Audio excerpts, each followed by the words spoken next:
What's up and welcome back to Rumor Has It Official. Let's get straight into talking about 90 Day Fiance. This is the tell all, part 2. You guys, I'm very disappointed.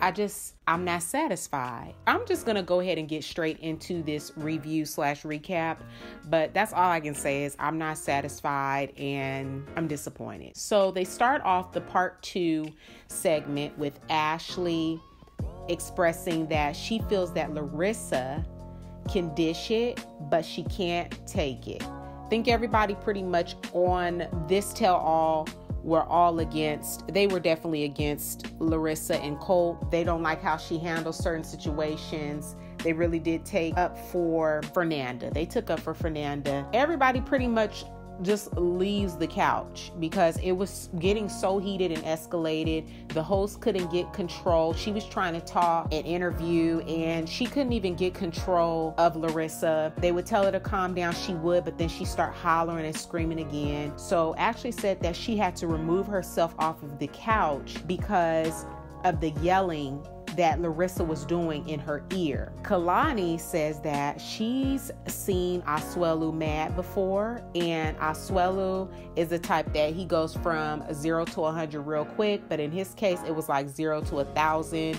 He started yelling, hitting his face and screaming. Then Jay was getting riled up. It was a lot going on. I was trying to process it myself, but moving on, Asuelu was getting very upset because he felt like Larissa wasn't allowing anyone else to speak. The producers, they want everyone to come back on set because, like I said, it was a point where everybody pretty much just walked off of set. And so the producers wanted everybody to come back on and the cast refused. Now, there were only a selective few that did stay on the couch. I believe it was like Steven, it was Lita and Eric, and I believe Jonathan stayed, and then Colt and Larissa stayed. I really wonder why when Fernanda had removed herself from the couch, why Jonathan didn't go with her, but he stayed. And maybe he stayed because he just wanted to hear what they would talk about after Fernanda left. Maybe that was his reasoning for staying, but he pretty much could have removed himself also from the situation. So like I said, only a few stayed on the couch, and then an argument broke out between Jonathan, Colt,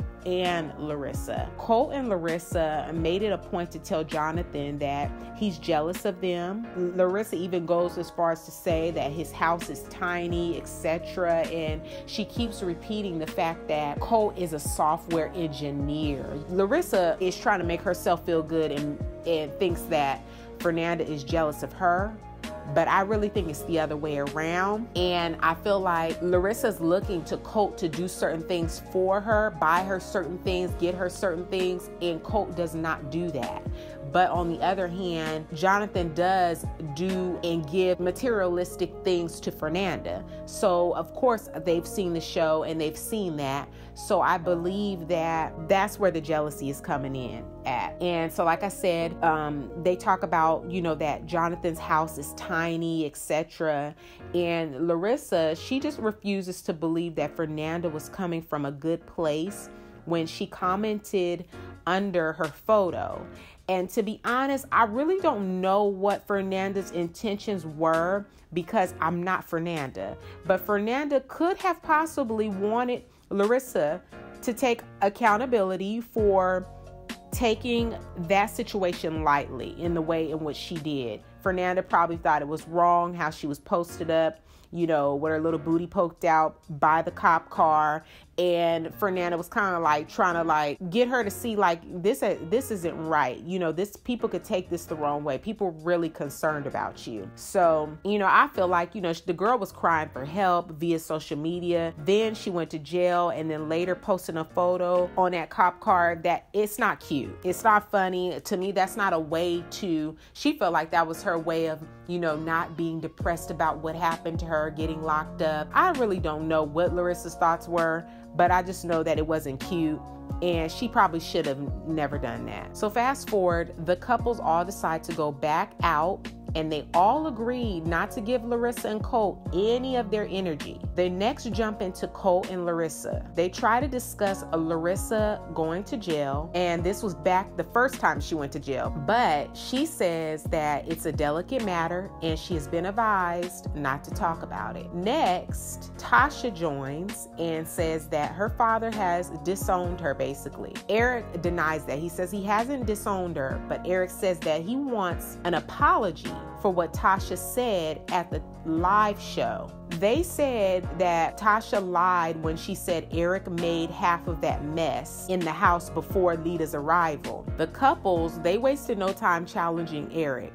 Eric said that he hasn't been able to count on Tasha. Everyone tried to express that she's his child. He shouldn't have to count on her. It should be the other way around. Steven even questioned Eric on if he knows that Lita called Tasha a B.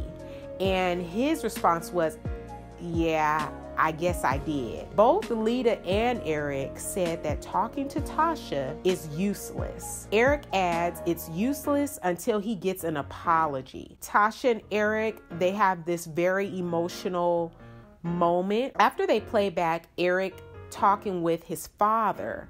Now, Eric, I don't know if you all remember, but Eric was talking to his father, getting his pre-wedding haircut, and the father was somewhat kind of challenging him on having his daughter's back and how family should come first. During that confessional of that episode, that little scene there, Eric expressed that sometimes you have to make really tough choices in life. I don't know if you guys remember that part, and he started crying. Well, Steven then expressed to Eric after they played that he's also around Eric's daughter Tasha's age and told him to try and repair it before it's too late, because he kind of can maybe see himself through Tasha, and also it made him have memories of his mother choosing another man before her own children. So you could tell that was just a really touchy subject for him. So also Ashley, she chimed in a little bit too, and she said that Lita should have never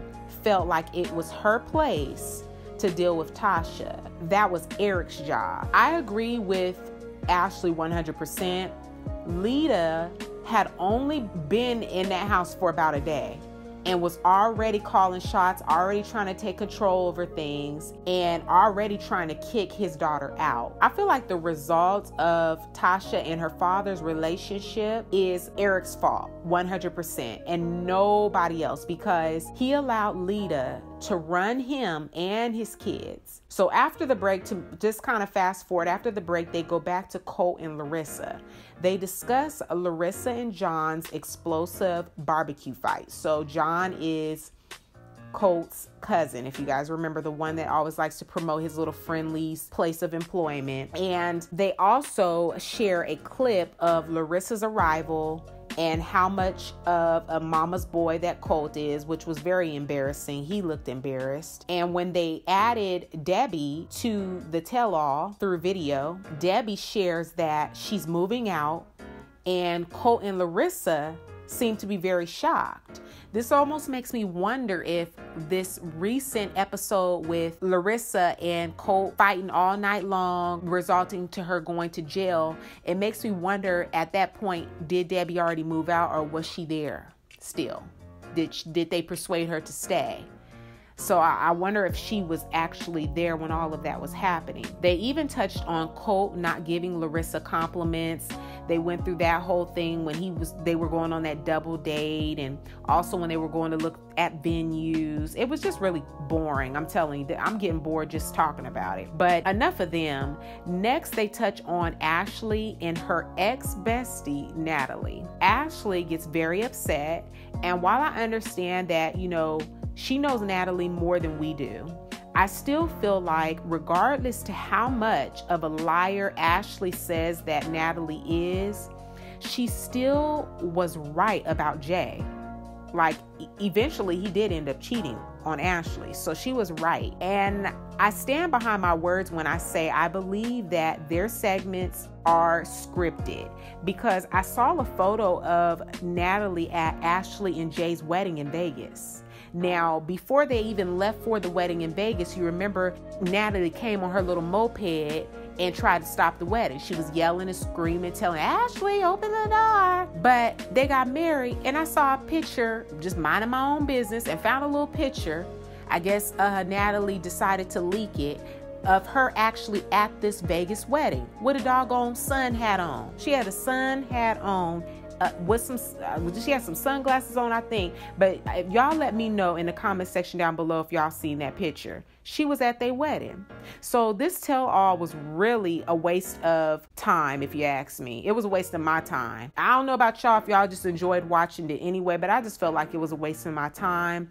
It was all right. I feel like the host could have done a better job of getting questions answered that, you know, the viewers really wanted to know. Maybe they could have allowed some viewers to call in or had some already written up questions from some callers. They could have had maybe some viewers, people, real fans of the show, to ask some questions that they wanted to know and answer those questions. They end the tell-all by allowing Asuelo to dance, and just kind of when we thought that the tell-all was over, they show them kind of like following the couples, getting into the car, leaving once they get to their hotels, and then they show something extra. I guess it had been some time since the tell-all. They do a little update, and they decide to add more drama between the couples by showing them behind the scene clips of what each of them had to say about each other. And I feel like that's already, like, that's a no-no. I just feel like the producers be plotting with that. The producers, like I said, they like to stir the pot,